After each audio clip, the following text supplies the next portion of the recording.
So what I'd like to do next is, if Sarah, if you're ready, Sarah Steggles. Sarah's from the Antisocial Behaviour Team. I'm going to hand over to Sarah just to kind of give you an update on the work that her team does and what the current situation is. Sarah. Hi, I'll just apologise if my dogs start barking in the background. They tend to always do it when I'm in a meeting for whatever reason. I've shut them outside, so hopefully it'll be fine. So the ASB team tends to get involved with antisocial behaviour associated with the rough sleeping. So we don't deal with the rough sleeping itself, but where there's concerns about behaviours associated with that are having an impact on the wider community, that's when we may get called and may get involved to look at what we can do to try and reduce the impact of their behaviour.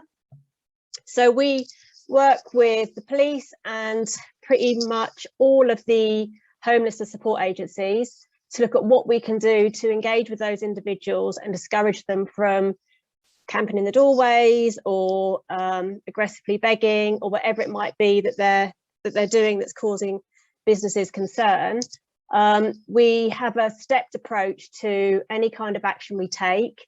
We have to be proportionate and reasonable in the work that we're doing. So if we're getting a report about somebody who's sleeping outside your store, for example, we would be looking at what the issues are, what the impact is on your business. So it may be that they're blocking the doorway, they're sleeping in front of the fire exit, they're leaving all sorts of litter, bedding in the doorway, etc., etc. We would usually pass that on initially to the street outreach team, who might try and engage with those individuals, try and find out who they are initially. Once we know who they are, we can then look at what we can do with them and what action, whether they need to be engaged with services, whether they need to be linked in with accommodation providers, whether they're new to the city. So there's all sorts of information we would need to find out about those individuals. Most of the individuals across the city that we see, somebody is probably working with them or knows of them. So if you have concerns about them, if you contact one of the agencies or you contact the ASB team or City Council, usually we would know who they are and would be able to do some work around those individuals to look at what we can do to prevent them causing you further issues. There is never a quick process, unfortunately, to take an action against somebody. We do have to look at the support needs. We do have to look at what those individuals are, what their concerns are, what their needs are, and we have to give them various options before taking any kind of enforcement action. We would start off with a stepped approach, starting with the engagement, which would be done by the outreach services and the support teams, and then we would look at stepped enforcement. And the first that may be informal actions, such as an initial conversation, an advisory letter, a warning letter, a chat with a PCSO or something like that.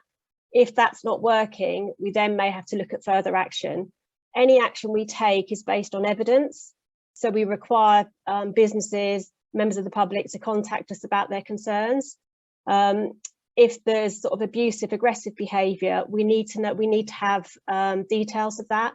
What we often find is we get very general reports that somebody is out, is causing us a nuisance. We don't really know who it is. We can't tell you when it happened, etc., etc. When we get to the point where we may need to take enforcement action through the courts, we need very specific information because we need to be able to prove that behaviour's happened. As you can imagine, we often have people move on. Sometimes people move on quite quickly and their space might be taken up by somebody else. And then the process has to start again. So, and I appreciate for businesses and sort of the community, it can seem like it's a very slow process and no action's being taken. But there's always something going on in the background. Either agencies are trying to link those individuals in, or there may be a process, the stages of enforcement action moving forward. Sometimes we can't share all the information. Most of it's very sensitive, but we do endeavour to keep complainants updated. So if somebody's reported something to our team, we will keep them updated with progress. We might not be able to tell them the detail, but we'll be able to let them know where we are with things. So we have regular fortnightly meetings with the support agencies where we're talking about individuals, actions that are being taken, whether it's support, prevention, enforcement.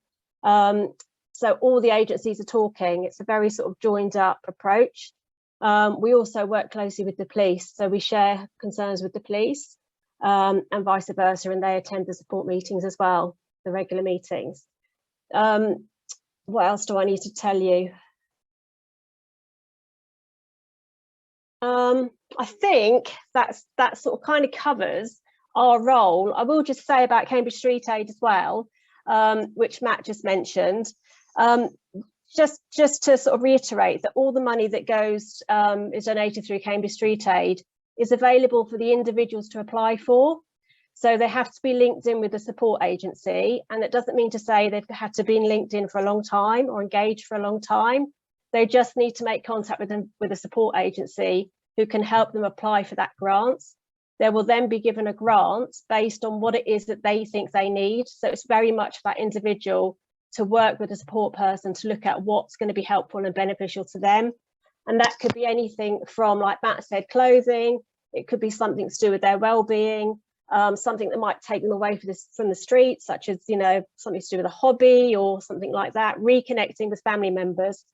So they obviously don't get cash. It's in the form of a grant, and then the process they would go through would be to fill in the application form with the support worker, and then they would, if they're eligible for the grant and the criteria is very basic, they would then get the grant to buy those items. So we've, since Street Aid started, I think 5, maybe 6 years ago now, it's raised over 150,000. So it's been a really good way to help individuals with items that have been useful for them and help people on that journey. So I'd encourage people to consider donating to Street Aid, and there's contactless terminals all across the city now. So yeah, I think that's about all I need to say, but I'm happy to take any questions at the end from anybody about the work. Thanks so much for that, Sarah. Yeah, and thanks for reiterating Cambridge Street Aid, because it really is a great way of getting support directly to people, as Sarah said, that are trying to improve themselves.